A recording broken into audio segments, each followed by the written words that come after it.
Estamos de volta, esse é o nosso Visita na Record. Obrigada pela sua companhia, viu? E agora, conforme prometido, nós vamos falar sobre gravidez. A gente recebe o médico ginecologista, Dr. Luiz Alfredo. Seja bem-vindo, viu? Obrigado, obrigado. Dr. Luiz, inclusive, que nasceu em Jaú, né? A gente recebeu o prefeito no primeiro bloco e aí jauense também. E aquele encontro nos bastidores agora só para registrar para você essa curiosidade. Bacana, né, doutor? Doutor que atua em Jaú, atua também em outras aqui cidades da nossa região. Vamos falar, né, desse início de ano, gente. De repente, aquela expectativa para muitas famílias é engravidar nesse ano. De repente foi até promessa, né, da virada, foi a sua aí, de alguém que você conhece. E a primeira pergunta, doutor, é possível planejar uma gravidez, né? Eu sei que um dos primeiros passos para muitas mulheres é parar de tomar anticoncepcional, aí tira o DIU, aí começa a tomar ácido fólico, tem todo um preparo aí. Mas dá para... Quero que nasça em novembro, em dezembro. Hoje em dia tem tecnologia para isso, tem calendário certinho. Como é que é? Não tem como, assim. Eu acho que o principal... primeiro, a mulher que deseja engravidar, se preparar para isso, né? Procurar o obstetra, fazer seus exames, né? Procurar patologias para que a gente possa atuar. Além de a gente entrar com algumas vitaminas, principalmente o ácido fólico, que vai prevenir as malformações fetais, né? Agora, a gente tem de lembrar que a mulher ela tem uma taxa de fertilidade de 25%. Cada mês que ela tentar. Por exemplo, eu quero ter o meu nenê em dezembro, eu vou engravidar em março. Pode ser que você consiga, mas você tem 75% de chance de não conseguir. Olha mas só. É claro que uma mulher mais jovem, que tem uma boa ovulação, ela tem uma chance maior. Mas nem sempre a gente consegue controlar o tempo de gravidez. Tanto que a gente vai considerar que um casal tem dificuldade vai ter infertilidade após um ano de tentativa. Porque faz 6 meses, uma paciente me procura no consultório, faz 6 meses que eu estou tentando engravidar. Pô, você está dentro do tempo que pode demorar para conseguir essa gravidez mesmo. Então esse intervalo que a gente precisa observar, de repente não dando certo, 6 meses é um sinal. Sim, na verdade 1 ano. 1 ano. A partir de 1 ano, a gente já desconfia que esse casal tenha uma infertilidade, né? A taxa de fertilidade do ser humano é baixa, né? Por isso que a mulher ovula mensalmente. O meu cachorrinho entrou no cio, ele vai engravidar. Sim, né? sim. Por quê? Porque a taxa de fertilidade é altíssima, ele não precisa todo mês ovular. Já o ser humano, para compensar essa fertilidade mais baixa, ele ovula mensalmente. Então, às vezes, demora 1 ano. Sim, aí a gente considera a idade, mas também tem a ver hoje em dia com alimentação, a gente pode dizer também, hábitos de vida. Sim, olha, uma mulher que tem uma boa alimentação, um bom hábito de vida, não tem obesidade, ela tem uma taxa de fertilidade maior. Isso vai ter uma gravidez mais saudável, né? Isso... Quer dizer, como está o meu corpo, né? Isso vai dizer para você. Sim, nós somos aquilo que comemos e o que fazemos. Sem dúvidas. E olha, a hashtag ficou a dica para você. Nesse comecinho de ano, somos o que comemos e o que fazemos. Como é que tá aí a sua rotina, hein? Vamos rever? Essa é a hora, minha gente. E aí, a gente engravidou, doutor. Como é que funciona? Quais são os passos que precisam ser obrigatoriamente, assim, não pode deixar de lado num bom pré-natal? Olha, a obstetrícia nos últimos anos, ela tem se focado muito na prevenção, né? Então, hoje eu consigo predizer uma gestante que vai ter uma pré-eclâmpsia, que é uma hipertensão na gravidez, que é gravíssima. A pré-eclâmpsia é a principal causa de morte materna no Brasil. É a principal causa de prematuridade. E eu tenho como, pelo menos, saber aquelas gestantes que têm um risco maior de ter.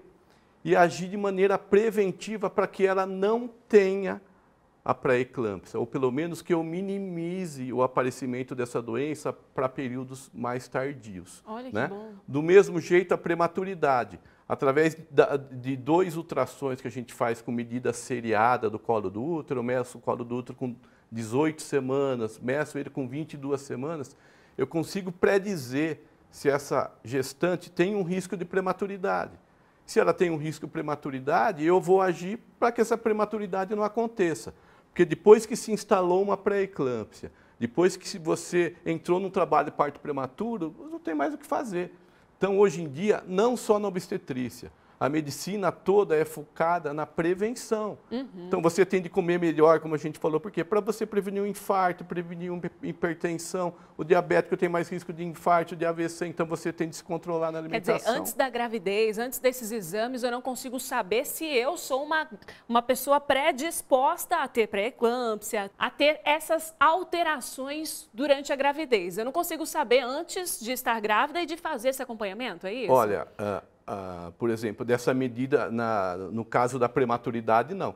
Mas no caso da pré-eclâmpsia, uma parte eu sei, porque eu sei que o hipertenso tem um risco maior de desenvolver pré-eclâmpsia, a diabética, qualquer paciente com IMC acima de 35, paciente com histórico familiar de pré-eclâmpsia. Entendi. E, por incrível que pareça, vocês sabem o que a gente faz para prevenir a pré-eclâmpsia? Entra com AS em pequenas doses a partir da 12ª semana de gestação. Simples e assim. Suplementa com cálcio. Um custo baixíssimo para você colher, né?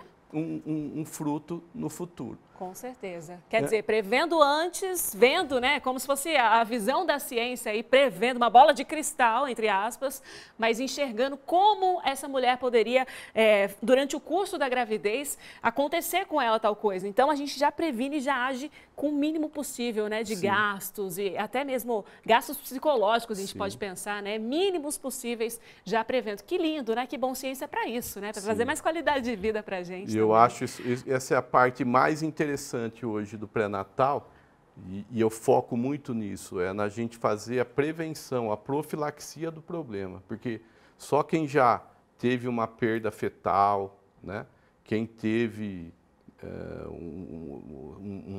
a perda de um ente querido, sabe o que é isso, né? Então, a gravidez é um momento que está todo mundo preparado para a festa, né? Exato. Então, é chá, revelação, é não sei o quê, é o parto, né? A hora que você tem um evento não tão favorável, isso é péssimo para o médico, para a família, né? Ninguém está preparado para isso. Exatamente. E a gente, através dessas atitudes, consegue prevenir e mudar a história de uma gravidez que ia evoluir mal.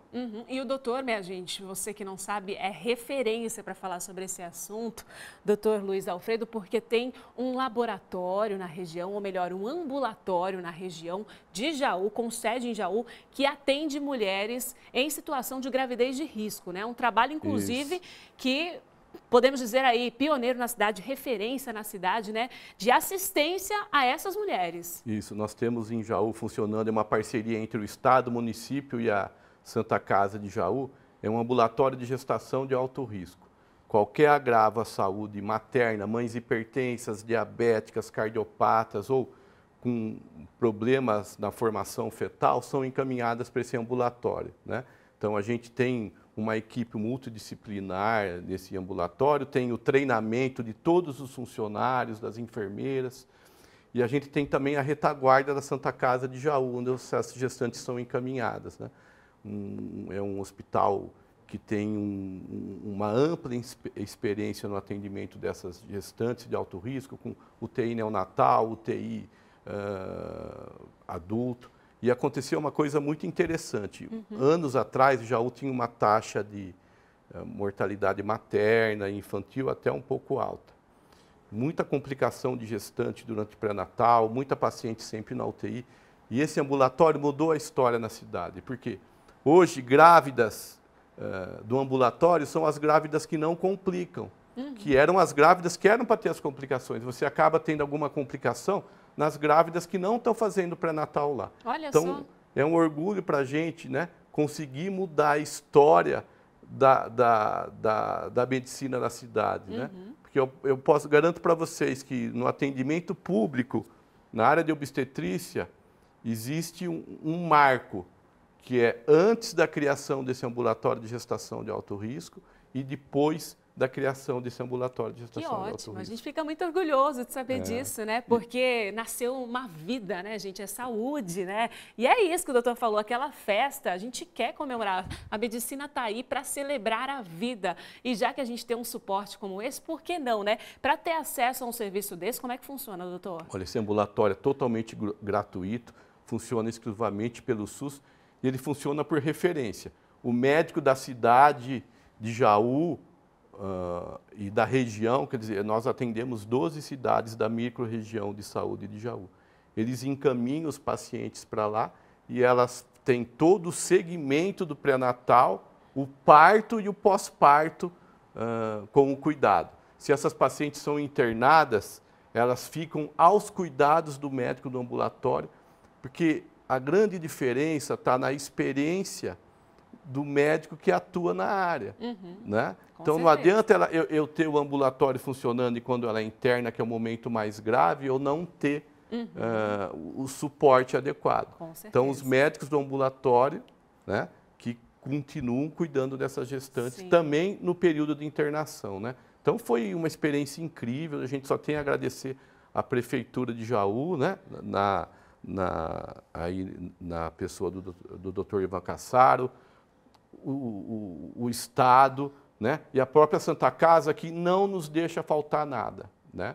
Então, o nosso provedor lá sempre é muito receptivo. Tudo que a gente pede, todo equipamento que a gente pede, apesar de vocês saberem a dificuldade que uma Santa Casa vive, o Dr. Alcides Bernardi nunca negou em nos ajudar. Né? Então, é um orgulho para a gente, porque eles veem a dedicação nossa. Às vezes chamam a gente fora de hora, de madrugada. Que ótimo. A gente vai, por quê? Porque gente disposta. É um orgulho para a gente. Com certeza. Aliás, doutor, uma curiosidade minha agora que veio, né? A gente está falando da preparação, da formação do feto, né? Das gestantes em si, e tudo se configura muito na figura da mulher, né? O homem, com relação à vida que leva, também influencia na qualidade do espermatozoide? Como é que funciona? A responsabilidade é só da mulher mesmo? Não. Olha, por incrível que pareça, na qualidade do esperma, nem tanto. Olha né? só! Mas é claro que na quantidade do esperma, às vezes você pode ter uma dificuldade maior. Um homem que bebe muito, fuma muito, tem uma vida sedentária. Né? E em relação às idades, doutor, assim, qual é o momento ideal para engravidar? Né? A partir de qual momento a gente tem o risco? O primeiro filho, a gente recomenda que seja antes dos 35 anos. Não que você não possa engravidar depois, ou também não possa engravidar antes. Não é isso, pelo amor de Deus. Quanto mais idade a mulher tem, maior o risco. Por quê? Porque os óvulos da mulher estão nela desde que ela nasceu. Então, ele tem um material genético velho. Né? O homem forma espermatozoide todo dia. O material genético do homem é mais novo. Por isso que, às vezes, um homem de 50 anos não tem tanto problema de má formação como uma mulher a partir dos 40 anos. A partir dos 40 anos, né, a gente sabe que as trissomias, que principalmente a síndrome de Down, né, elas aumentam de maneira vertiginosa. Com 40 anos você tem 1% de risco, 41, 3%, 42%. A curva é exponencial. Né? Quanto mais jovem a mulher é, menor risco ela vai ter. Não que uma mulher de 20 anos não tenha risco. Eu já fiz vários partos de mulheres jovens que o nenê com síndrome de Down. Simplesmente você tem um risco aumentado. Não é porque você tem mais idade que você vai ter, não é porque você é muito jovem que você não vai ter. Perfeito, doutor. Obrigada pelas explicações, viu? E aquela curiosidade também, muitas mães vão aí se encaixar, né? Gestação de 9 meses? 9 meses a partir de qual calendário, doutor? Falam aí do calendário lunar, de que quando vira a lua o bebê nasce. É exatamente isso? Na verdade, a gravidez dura 40 semanas a partir do primeiro dia da última menstruação. Tá? Dessas 40 semanas, o nenê pode adiantar 2 semanas ou às vezes até atrasar 1 semana. A lua tem alguma influência? Como tem sempre influência em tudo. Agora, você, num período de virada de lua, que eles falam, você tem um número maior de nascimento, mas não é só nesse dia que nasce.